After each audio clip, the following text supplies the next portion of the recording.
बीते शुक्रवार को दुबई एयर शो में भारतीय वायुसेना का तेजस अचानक क्रैश हो गया। हादसे में पायलट की मौत हो गई। इस दुर्घटना के बाद तुरंत सवाल उठने लगे, आखिर तेजस और राफेल में असली अंतर क्या है? कौन सबसे ताकतवर है? क्या तेजस राफेल के मुकाबले कमजोर है या फिर दोनों की ताकत बिल्कुल अलग है? आइए जानते हैं इन दो लड़ाकू विमानों के बारे में। सबसे पहले बात करते हैं तेजस की। भारत का हल्का मल्टी रोल जेट। तेजस भारत का अपना हल्का मल्टी रोल जेट है, जिसे डीआरडीओ और एचएएल ने बनाया है। मुख्य बातें इसकी क्या है, ये भी समझिए। अधिकतम उड़ान, गति मैक 1.8, हथियार, मिसाइल, बम और गन। उड़ान रेंज लगभग 500 से 600 किलोमीटर। खासियत इसकी फुर्तीला, सीमा की सुरक्षा और छोटे मुकाबले के लिए उपयुक्त। इसके फायदे भी समझिए। हल्का और बहुत फुर्तीला, मेंटेन करने में सस्ता और आसान, पूरी तरह से भारतीय तकनीक पर बनाया गया है। अब लास्ट में यह भी समझ लीजिए इसकी कमियां क्या हैं। लंबी दूरी के मिशनों पर भारी हथियारों में राफेल के मुकाबले कमजोर है। तेजस अपने फुर्तीले अंदाज और छोटे मिशनों की ताकत के कारण हवाई लड़ाई और सीमित लड़ाइयों के बेहद प्रभावी है। तेजस सिंगल इंजन वाला जेट है, लगभग 80 से 90 kN तक थ्रस्ट की क्षमता रखता है।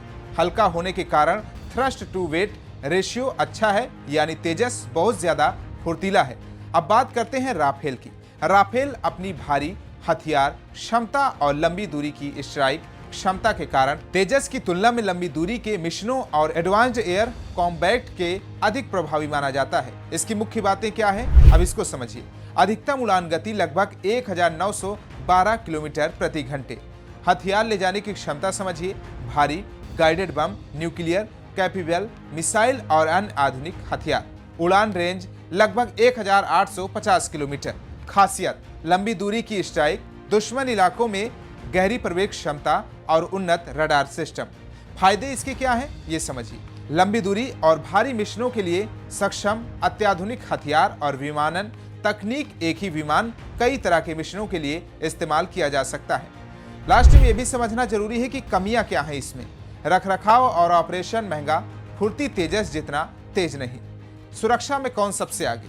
कोई भी आधुनिक युद्ध केवल विमान कितना तेज उड़ता है इससे नहीं जीता जाता, बल्कि विजय पर इस तय होती है कि दुश्मन के रडार से कितना बच सकता है, मिसाइलों से कैसे बचेगा, इलेक्ट्रॉनिक वॉरफेयर में कितना ताकत है। इस मामले में तेजस पूरा स्टेल्थ नहीं, पर डिजाइन में रडार क्रॉस सेक्शन कम रखने की कोशिश की गई है।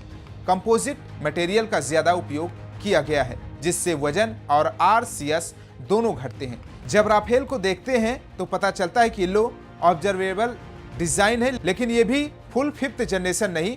स्पेक्ट्रा ईवी सिस्टम के कारण दुश्मन की मिसाइलों को जाम और मिस लॉक करने में बहुत सक्षम है।